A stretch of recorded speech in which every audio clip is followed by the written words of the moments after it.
இடங்கள்ல சில டிவிஷன்ல சில பகுதியில பூரணமான ஃபர்தா அணியறாங்க.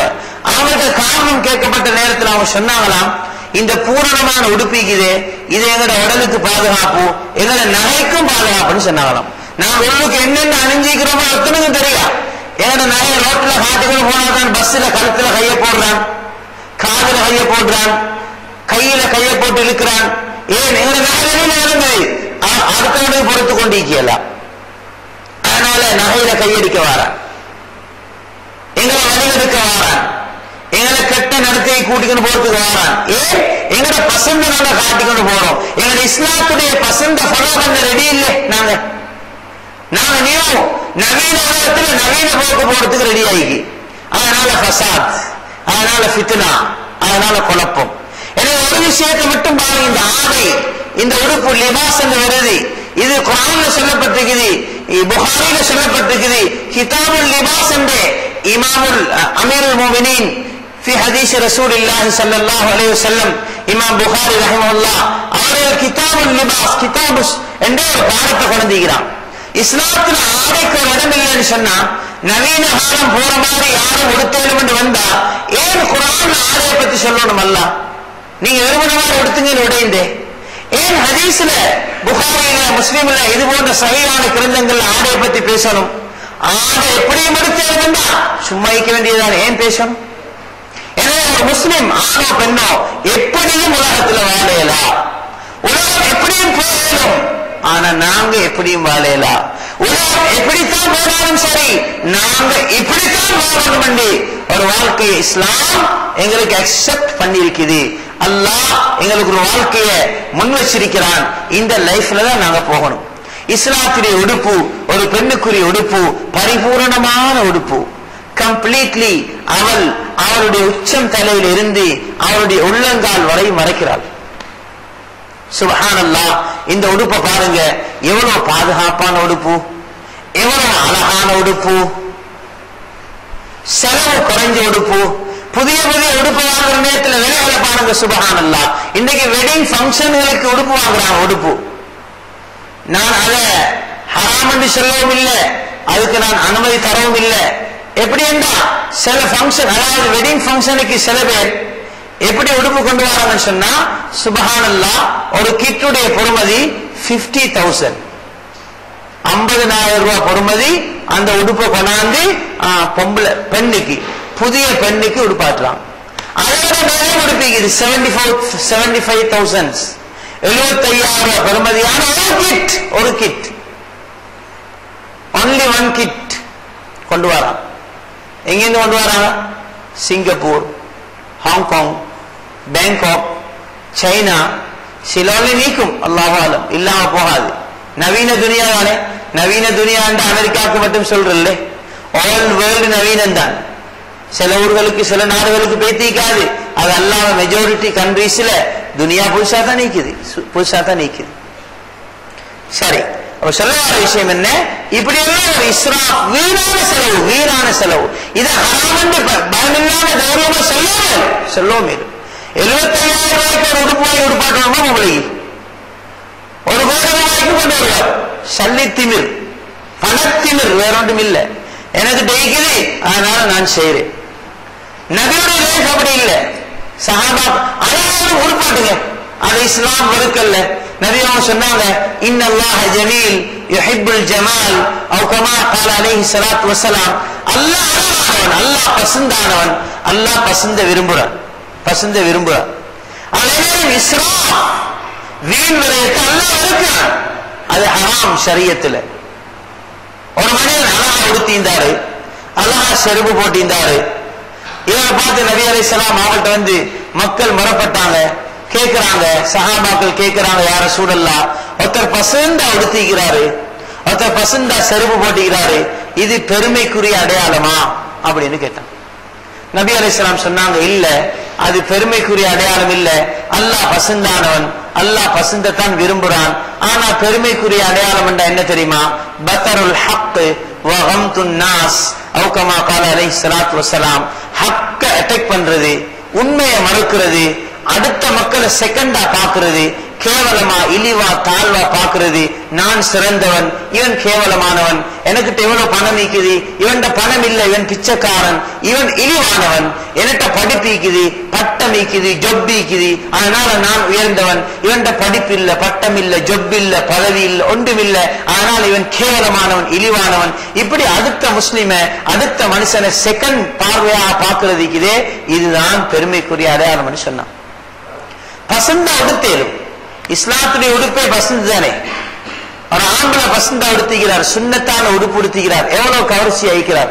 அந்த உடுப்போட அவரு வெட்டிங் ஃபங்க்ஷனுக்கு போகலும், ஜனாசா வீட்டுக்கு போகலும், வேண்டிய இடத்துக்கு போகலும். இல்லாட்டி நாங்க பழகிக்கிற பழக்கத்துக்கு பார்த்தோன்னு சொன்னா, கல்யாண வீட்டுக்கு ஒரு உடுப்பு, மையத்து வீட்டுக்கு ஒரு உடுப்பு, இன்னமெங்கியாலும் இன்னொரு உடுப்பு, இன்னமெங்கியாலும் இன்னொரு உடுப்பு. இதுல இஸ்லாமிக்கா இல்லையா? யோசனை பண்ணி பாருங்க. நியூ துனியால நியூ மாடலுக்கு கொடுக்க ரெடி ஆகினா எவ்வளவு பெரிய அநியாயம். மாப்பிள்ளமாரு கஷ்டம், வாப்பமாரு கஷ்டம், நானாமாரு கஷ்டம். எங்களுக்கு சம்பாதிச்சு போடுறவன் சம்பாதிச்சே செத்து போவான், சம்பாதிச்சே கபருக்கு போய்த்திருவான். அவனுக்கு ஒன்று மிஞ்சாது. ஏன்? நாங்க போடுற கூத்து நியூ ஸ்டைல் துனியா, அதனால நாங்க நியூ ஸ்டைல் உடுப்பு உடுத்தணும். எங்க சாப்பாடு சுப்ஹானல்லாஹ், நபி ஸல்லல்லாஹு அலைஹி வஸல்லம். சரி, அப்ப அந்த நபியுடைய இஸ்லாமிய ஆடைய பாருங்க, அதுல அழகு இருக்குது, அதுல செலவு குறைச்சல், அதுல பரிபூரணமான தன்மை இருக்குது, அதுல ரொம்ப சிம்பிள் லேஸ் இருக்குது மக்களுக்கு. இது யாரும் உடுத்தலாம். அந்நியர்களுடைய ஆடைய பாருங்க, இதுல ஒரு ஆடம்பரம், இது அரை நிர்வாணமான உடுப்பு. பூர்த்தியா எங்கேயாலும் ஒரு அந்நியவன் உடுத்துக்கணும் தெரியுதானா? இந்த டூரிஸ்ட் எல்லாம் வராங்க, எப்படி வராங்க? அவங்க உடுத்துறதும் ஒன்றுதான், உடுத்தாலும் ஒன்றுதான். இது மாதிரி எங்கட பெண்களும் உடுத்த ரெடி ஆகி, கையில சைடால கட்டொன்னு போட்டு, காலில் சைடால கட்டொன்னு போட்டு அவங்க உடுத்துக்கிட்டு போனா அரைவாசி வெளியாலதான் நிக்குது. நியூ துனியா, நியூ சூட்ஸ் உடுத்திக்கொண்டு போயிட்டு அங்க நியூ ஹெல், புதிய நரகத்துக்கு தான் போக வேண்டி வரும், புதிய நரகத்துக்கு. அதனால கண்ணியமான அல்லாஹ்வின் நல்லடியார்களே, உடுப்பண்டியது அது இஸ்லாத்தில் இருக்குது. எனவே அந்த உடுப்பு தான் இஸ்லாமிய பெண்கள் உடுத்தணும். சாப்பாடு அது இஸ்லாத்துல ஒரு முறை சொல்லப்பட்டி. துனியால உள்ளதெல்லாம் சாப்பிடலுமா? அல்லாஹ் ஹலாலாக்கின அத்தனையும் சாப்பிடலும். ஆனா நபியுடைய சாப்பாடு எளிமையான சாப்பாடு, சிம்பிளான சாப்பாடு. விருந்தாளிகள் வந்தா தாராளமா செலவழிங்க, தாராளமா ஏற்பாடு செய்யுங்க. ஒரு விருந்தாளிக்காக வேண்டி 100 கறியை நீங்க சமைச்சு போட்டாலும் அதுக்கு உங்களுக்கு எந்த பாவமும் இல்லை, எந்த குற்றமும் இல்லை, அது பிரச்சனை இல்லை. விருந்தாளியுடைய பரக்கத்துல நாங்களும் சேர்ந்து வீட்டுக்காரும் சேர்ந்து சாப்பிடலாம். ஆனா வீட்டுக்குள்ள இருந்து கொண்டு 100 கறியை நாங்க எங்களுக்காக சமைக்கிறோம்டா அது இஸ்ராஃப், அது கூடாது, அது பாவம். நபியுடைய வாழ்க்கை எளிமையான சாப்பாடு, சிம்பிளான சாப்பாடு. நீங்க குவெஸ்சன் கேட்க வேணாம், நீங்க யோசனை பண்ண வேணாம். இல்லாத செஞ்சாங்க. நபிட்ட வறுமை, நபிட்ட ஏழ்மை, நபிட்ட ஃபக்ர், நபிட்ட கஷ்டம் சிரமம் இருந்தது, அதனால அப்படி செஞ்சிருக்கிறாங்க. வசதி இருந்தா எப்படியும் செய்யலும் என்று தப்பாக விளங்கி கொள்ளாதீங்க. நபி ஸல்லல்லாஹு அலைஹி வஸல்லம் பசியோடு இருக்கிறாங்க, வறுமையோடு இருக்கிறாங்க, கஷ்டத்தோடு இருக்கிறாங்க, தின்ன வழி இல்லாம இருக்கிறாங்க. அல்லாஹ் தஆலா பார்த்து கொண்டிருக்கிறான், அல்லாஹ் கேட்டுக்கொண்டிருக்கிறான், அல்லாஹ் நிலைமையை அவதானிச்சு கொண்டிருக்கிறான். மலக்குமார்களை பிடிச்சி நபி கிட்ட அனுப்புறான். ஜிப்ரீல் அலைஹிஸ்ஸலாம் போன்றவர்கள் மலக்குமார்கள் நபி கிட்ட வந்தாங்க. வந்து நபிக்கு சொன்னாங்க, அல்லாஹ் உங்களுக்கு சலாம் சொல்கிறான். சொல்லிட்டு அல்லாஹ் அவங்கள்ட்ட கேட்கும்படியாக சொன்னான், நீங்க உலகத்துல ஒரு அடிமையாகவும் ஒரு நபியாகவும் இருக்கிறத விரும்புறீங்களா, அல்லது ஒரு அரசனாகவும் ஒரு நபியாகவும் வாழ்றத விரும்புறீங்களா என்று கேட்டான் என்று சொன்னாங்க. இப்ப நபி சொன்னாங்க, நான் அரச பதவியை விரும்பல, ஆசைப்படல, நான் அடிமையாக நபியாக இருக்க விரும்புகிறேன். இன்னும் கேட்டாங்க, இந்த ஹிஜாஸ் மாநிலத்தில் இந்த மக்கா மதீனா இந்த சூழல் உள்ள பகுதியில் உள்ள இந்த மலைகளை எல்லாம் உங்களுக்கு கோல்டாக, உங்களுக்கு தங்கமாக ஆக்கி தந்து நீங்க போற இடமெல்லாம் அந்த தங்க மலைகள் உங்களுக்கு பின்னால இழுத்து வரும், அப்படி இழுபட்டு வரக்கூடிய நிலைமையை ஆக்கி தரட்டுமா என்று அல்லாஹ் உங்கள்கிட்ட கேட்க சொன்னான். அப்படி என்று நபிகிட்ட கேட்ட நேரத்தில் நபி அவங்க சொன்னாங்க, அது ஒன்றும் எனக்கு தேவையில்லை. அஜூ யௌமா வ அஷ்பஉ யௌமா, அவுகமா கால அலைஹிஸ்ஸலாத்து வஸ்ஸலாம், ஒரு நாளைக்கு நான் பசியோடு இருக்கணும், பசியோடு இருந்து நான் அல்லாஹ்வுக்கு நன்றி செலுத்தணும். இன்னொரு நாளைக்கு நான் வயிறு நிறைய சாப்பிட்டு நான் அல்லாஹ்வுக்கு நன்றி செலுத்தணும். பசியோடு இருக்கிற நேரத்தில் பொறுமையாக இருக்கணும், வயிறு நிறைஞ்சிருக்கிற நேரத்தில் அல்லாஹ்வுக்கு நன்றி செலுத்தணும். இப்படி ஒரு நடுநிலைமையான வாழ்க்கை, ஒரு ஏழ்மையான எளிமையான சர்வ சாதாரணமான வாழ்க்கையை தான் நான் விரும்புகிறேன் என்று நபி செலக்ட் பண்ண வாழ்க்கை தான் இந்த சர்வ சாதாரணமான வாழ்க்கை. நபி விரும்பினால் 11 மனைவிமார்கள் இருந்தாங்க. இந்த 11 வைஃப்மாருக்கும் 11 கோல்டு பேலஸ், தங்க மாளிகைகள் அல்லாஹ்விடத்துல கேட்டால் நிச்சயமா சத்தியமா அல்லாஹ் கொடுத்தே இருப்பான். ஆனா பின்னால வார எங்களை மாதிரி உங்களை மாதிரி ஆக்களுக்கு வாழ்க்கை கஷ்டமா பேசிடும். நாங்க எங்க கோல்டு பேலஸ் தேட, எங்களுக்கு இருக்கிற வீட்டிலேயே ஒழுங்கா இருக்கலாம் இருக்குது, எங்க தங்க மாளிகை தேட? நபி அந்த போக்குல வைத்திருந்தா, நபி துனியாட போக்குல வைத்திருந்தா, நபி நியூ டிசைன் நியூ மாடல் துனியா பின்னால் இப்படித்தான் வரும், அதனால நானும் இப்படியே லைஃப் அமைச்சு கொள்வோமே அப்படின்னு பேசியிருந்தா இன்றைக்கு நாங்க நீங்க துனியால வாழையில போ. அதனால நபி ஒரு துவா செஞ்சாங்க, அல்லாஹும்ம அஹ்யினி மிஸ்கீனா வ அமித்னி மிஸ்கீனா வஹ்ஷுர்னி ஃபீ ஸும்ரத்தில் மசாகீன் அவு கமா கால அலைஹிஸ்ஸலாத்து வஸ்ஸலாம். யா அல்லாஹ், என்ன நடுத்தரமான ஒரு மனிதனாக, ஒரு மிஸ்கீனான ஒரு மனிதனாக வாழவை, என்ன மிஸ்கீனான ஒரு மனிதனாக மௌத்தாக்கி நாளை கியாமத்திலே நாளையில என்ன நடுநிலைமையான ஒரு மிஸ்கீனான ஒரு ஜமாத்தோட ஒரு டீமோட அந்த கூட்டத்தோட என்ன எழுப்பு யா அல்லாஹ் என்று நபி அலைஹிஸ்ஸலாம் துஆவும் செஞ்சாங்க.